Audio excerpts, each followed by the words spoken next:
Phil Lack is looking down at ace-10 offsuit. How much you have, Phil, today? 100? Per pound. He's the man, right? I'll count it in a second. After this hand, I'll count it. It's okay, Phil. I don't care that much. I know you're dying to count it anyway. Pre-flop sets the stage for an intense battle between a Hollywood director and a poker eccentric. Cassavetes raises to 2,000 with queens. In a full ring game, this is a premium monster, but in a battle of the blinds, it is an absolute sledgehammer. He is looking to extract maximum value from the big blind. Phil Lack, holding ace-10 offsuit, finds himself in a mandatory defense spot. While ace-10 can be a trouble hand that wins small pots and loses big ones, folding an ace to a single raise in a heads-up scenario is simply too tight. The flop falls a Broadway-heavy texture that creates an immediate stalemate. The turn is the 6. Lack decides the free pass is over. This is a classic probe bet. Lack is testing the waters, representing a weak king. Cassavetes is not going anywhere. He views Lack's bet as a stab at a pot nobody seemed to want. The river is the queen, the most dramatic card in the deck.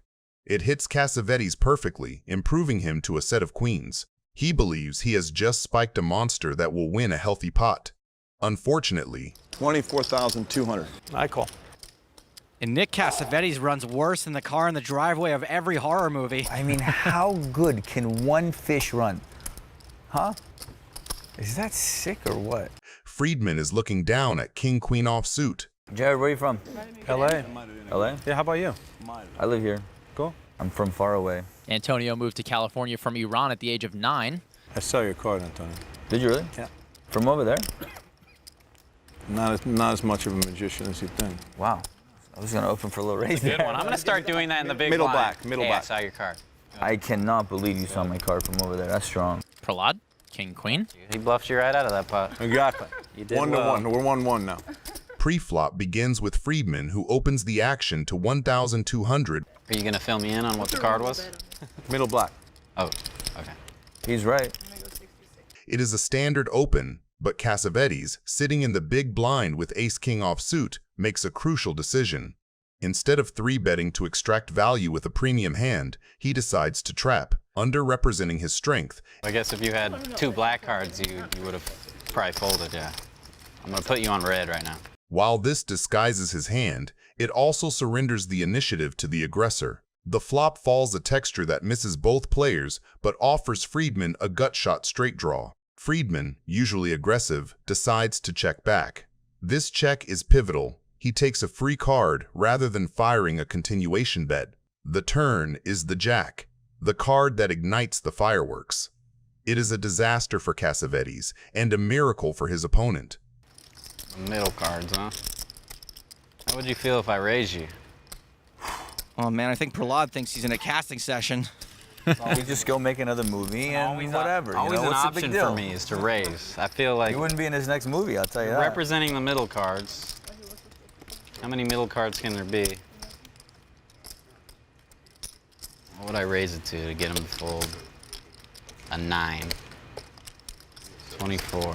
There's some high-level thinking going on over here, Jared. You see that? Yeah. Mind feel of like the you have a greatest. Spirit rock. So I'm gonna make it. I'm gonna make it 8,000. That Hollywood was worthy of a movie. I loved it, huh? Right, Nick? Yeah, I loved it. As a director, what did you think of the Hollywood? I there? loved it. Cassavetes is now in a terrible spot. Against a raise, this should be a fold, but Nick convinces himself that Friedman is making a move. The river is the ace, the ultimate false hope card. It pairs Cassavetes' ace, giving him top pair. In his mind, his hand just went from a bluff catcher to a value hand. He checks, likely intending to call a reasonable bet. Should I Hollywood more before I bluff? How much does one need to bet? I have front row seats to this show 8. for free. That's You know? 16. 21K. Friedman, holding the nuts, decides to go for maximum value. He bets 30,000, an overbet designed to look like a bluff. I call. Ouch. Just the nuts. Just the nuts. Good hand. Thanks. Wow, bro. Daniel Negreanu is looking down at King 10 offsuit. So I guess we'll be seeing you after you win the NAPT passport. Yes. Like seems like a lock right now. You're probably gonna end up around 400,000 is my guess. That, you know what? Now that would be a nice payday. That would be acceptable. Preflop initiates a battle between two generations of poker excellence. Negreanu, the master of small ball and post-flop maneuvering, opens the action to 1,200 with King 10 suited. It is a standard open for Negreanu, designed to play a wide variety of boards and out-navigate opponents later in the hand. Scott Seaver, a representative of the math-heavy, aggressive school of poker, looks down at King Jack offsuit. From a theoretical standpoint, Seaver has a slight advantage here. His hand dominates Negreanu's range, particularly the exact hand Negreanu is holding. However, Seaver chooses to flat call rather than 3-bet. Have you been watching? Tony folds up to Viffer. Wow. I would never fold this hand, but the new and improved Daniel? Folds. The new Daniel. There's a new version.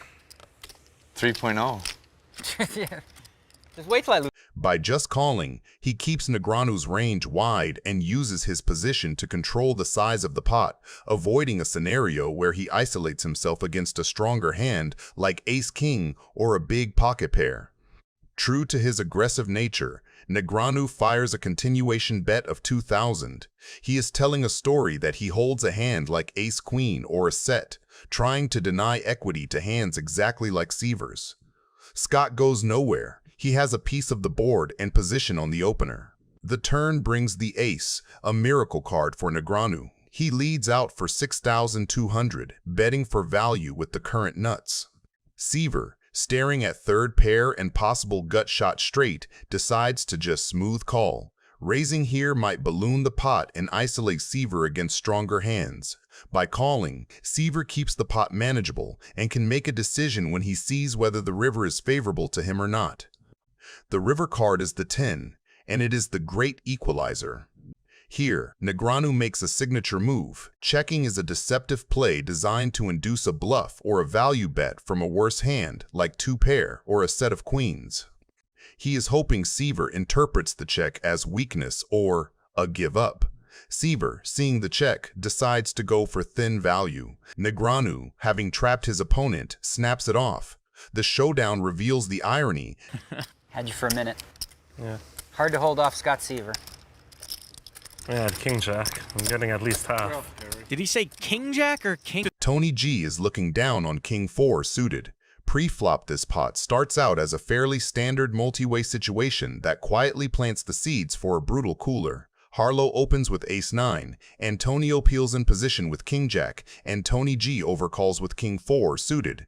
From Tony's side, this is loose but very on-brand. He is in there to play pots, especially deep stacked and in position on an amateur opener. Behind them, the blinds come along, and you get exactly the kind of bloated, almost family pot where dominated kings and weird suited holdings collide. Here he comes. You've been quiet, Phil. Preserving your lead. Not really, I check. The flop texture massively favors the kind of speculative, wide calling range Tony brought to the pot. He flops top and bottom 2-pair, while Antonio hits what looks like a very strong top pair with King Jack. After Hellmuth and Harlow check, Antonio's continuation bet for 4,200 into the field is completely logical. He charges draws, gets value from worse kings and 10s, and represents the strong pre-flop range he had by flatting the raise in position. Tony's raise to 15,000 is the key inflection point. With 2-pair on a coordinated board, he wants to punish exactly hands like Antonio's, forcing them to pay a premium to continue. The raise size is big enough to thin the field and make life uncomfortable for single-pair hands, but not so huge that it blows them off. Hellmuth and Harlow correctly get out of the way. Antonio, holding top pair with a strong kicker and some backdoor straight equity, is never folding to a single raise and makes the call, likely putting Tony on King 10, a bluff, or some kind of combo draw. What do you have left? Antonio checks. You want exact count? No, it's fine. And Tony's decision to check back is deceptively strong. With 2-pair on a now even scarier board, betting again would inflate the pot against a range that has improved to many strong 1-pair plus draw hands. The river ends the hand in one swing. It gives Tony a full house.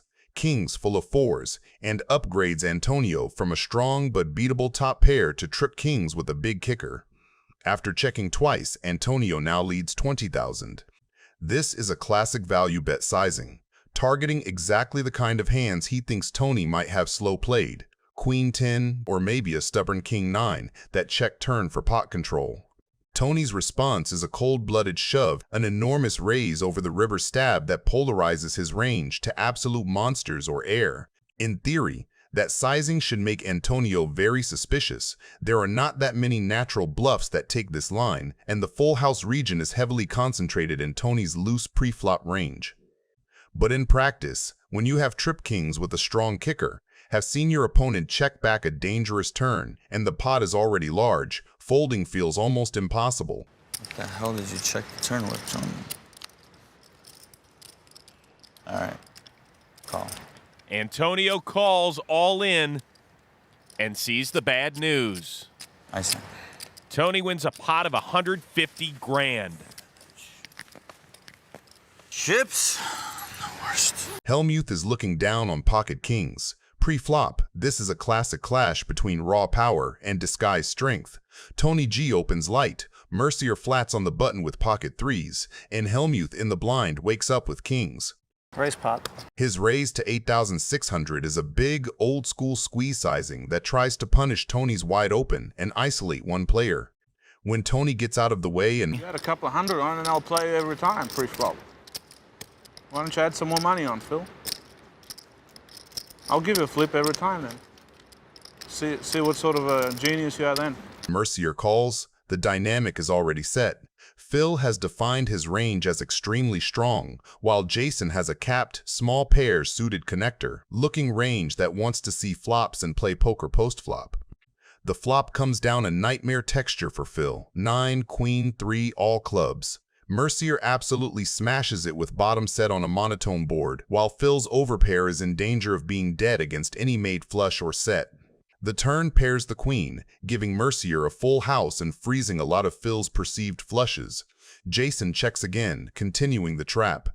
Now Phil feels safer. Paired boards mean fewer flushes and more chance his overpair is best. So he fires 7,000 as a delayed c-bet that targets exactly hands like tens, jacks, or a bare club.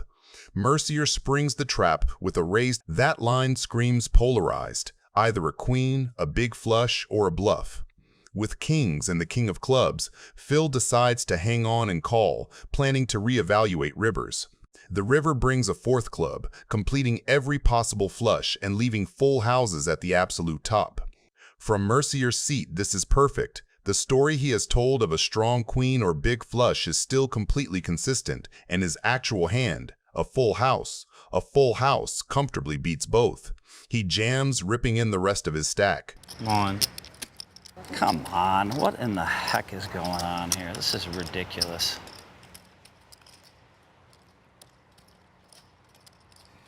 This is what happens to me when I play in these frickin' cash games. Now you're back to yourself. That's better, Phil. I couldn't hold it in.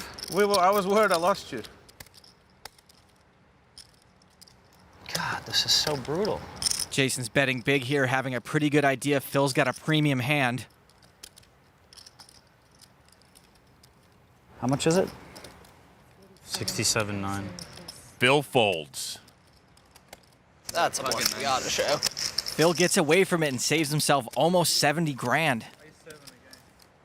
Felt like a sick bluff, sir. Sick. Or pocket nines.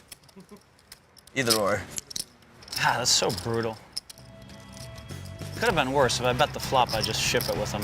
Who wants... Tony G is looking down at 5-4 offsuit. How does it go? Today is a good day. Oh yeah, that's that with the Ice Cube song? Yeah. Pre-flop sets the stage for a classic clash between mathematical precision and pure chaotic feel. Scott Seaver opens the action to 1,200 with pocket queens. It is a premium hand that demands value. However, waiting in the wings is Tony G, a player who thrives on making his opponents uncomfortable with unorthodox holdings. Tony looks down at 5-4 suited. Played a little ball, messed around, and got a triple-double. a hand most players would muck against an early position raise, and decides to make the call. He is looking to crack a big pair or outplay Seaver on a low board. What did I just do there with my brain? Change my mind 4 times? That seems no good. Where's the confidence? To the flop. The flop comes a texture that appears safe for Seaver, but secretly connects with Tony's garbage hand. Seaver is trying to start the trap by inducing a bluff. Tony G is happy to oblige, firing 4,000 into the pot. Cannon, having missed completely, gets out of the way. Seaver, holding the overpair, makes the call. He is comfortably ahead of Tony's range, but by just calling, he allows Tony to see another card. Here we go. The turn card is the queen, a card that sends the hand into the stratosphere. By checking the turn, Seaver gives Tony a free roll to the river. He fails to charge the draw, assuming his set is invincible. The river is the ace, the most disastrous card in the deck for Scott Seaver. While it looks like a safe card that might have given an opponent top pair, Tony G, realizing he has backed into the nuts, fires a value bet of 10,000. Seaver now springs the trap he has been building since the flop. He check raises to 36,000, confident that his set of queens is the winner. He expects Tony to call with a worse set or 2 pair. When Tony G makes the call, the reality sinks in. If it didn't come a flush, I would have got it all in. I mean, that's how sick is that? How sick is that? How unlucky are you? It was sick for one of them. Tony G happy to pick up that